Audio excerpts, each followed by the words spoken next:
آپ نے جو آپ کے والد صاحب ہیں یہ کس مزاج کے آدمی ہیں؟ لوگوں کو تو لگتا ہے سخت گیر ہے، میری ایک دو ملاقاتیں ہیں ان سے، لوگوں کو تو ایسے دور سے دیکھ کے یا ایک تاثر قائم کرتے ہیں لوگ کہ سخت مزاج کے آدمی ہیں، تو آپ نے کس طبیعت کا پایا انہیں؟ تربیت جو ہماری انہوں نے کی اس میں تو واقعتاً ہمیں سختی محسوس ہوئی، ٹھیک ہے، لیکن باقی لوگوں سے ملنے میں، ملاقات میں، اب یہ ساری معاشرتی زندگی میں، جماعتی زندگی میں ماشاءاللہ بہت زیادہ نرم دل، رحم دل اور محبتیں بانٹنے والے الحمدللہ میرے والد محترم ہیں۔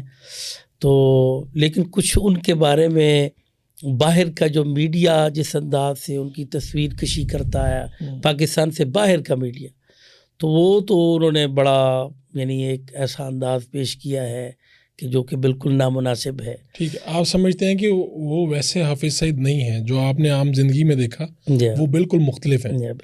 تو کیا ہم کہیں کہ وہ نرم دل ہیں، وہ جو یہ کہتے ہیں کہ جی عام جس طرح ہم لوگ کھیلتے ہیں، ہنستے مسکراتے اور محفلیں ہوتی ہیں ہماری، تو ایسے واقعہ سنائیں جس سے ہمیں پتہ چلے کہ حافظ صاحب کی زندگی میں کیا تھا، یا آپ سے کبھی ڈانٹ وغیرہ کے بعد حوصلہ افزائی کبھی کی ہو، کبھی اس طرح کا؟ نہیں، ابو جی بہت کھیلتے رہے ہیں۔ ابو جی میری والدہ جیسے بتاتی ہیں باقاعدہ کبڈی بہت کھیلتے رہے، فٹ بال بہت کھیلتے رہے، بلکہ اپنی فٹ بال ٹیم کے بھی کپتان رہے ابو جی، اور کبڈی کے ٹیم کے بھی کپتان رہے۔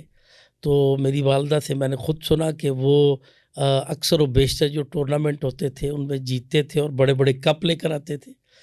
تو وہ ابو جی کے کپ بھی بلکہ وہ ہمارے گاؤں میں پڑے ہوئے ہیں، جو انہوں نے مختلف ٹورنامنٹ جو کبڈی کے ہوتے رہے ان میں جیتے۔ تو گیم میں باقاعدہ، ہاں جی 126 جنوبی، ٹھیک ہے۔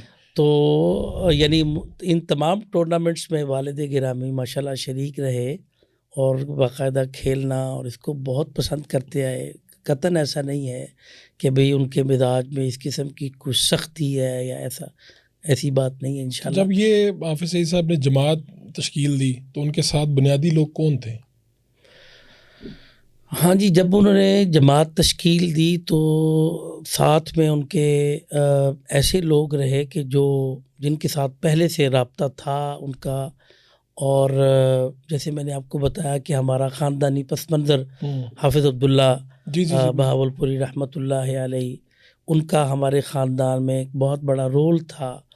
تو میرے والد گرامی سرگودہ سے بہاولپور چلے گئے اور ان کو وہاں ان کے ساتھ حافظ عبداللہ بہاولپوری رحمۃ اللہ علیہ جو حافظ عبدالرحمن مکی صاحب کے والد بھی ہیں، بالکل ٹھیک ہو، ان کے ساتھ رہتے ہوئے وہ مختلف علاقوں میں جانا، لوگوں سے ملنا، ملاقاتیں، احباب، تو وہی احباب جو ان کے ساتھ تھے تو پھر والد محترم کے ساتھ مل کر انہوں نے جو ہے وہ یہ جماعت بھی تشکیل دی۔ جب جماعت بنائی تو پھر اپنی یہ ٹیچنگ چھوڑ دی؟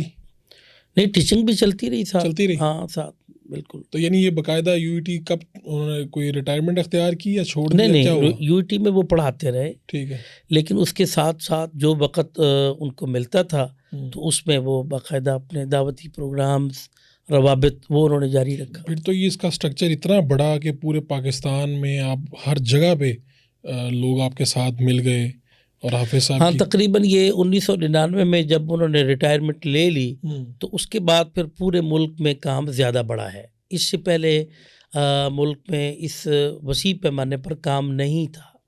جب انہوں نے ریٹائرمنٹ لے لی تو پھر پورے ملک کا ہی وہ شیڈول بناتے رہے اور مختلف علاقوں میں جا کے الحمدللہ پروگرام ہوئے، دعوتی پروگرام ہوئے، روابط ہوئے، تو اس کے ساتھ الحمدللہ یہ کام سارے کا سارا بڑھا۔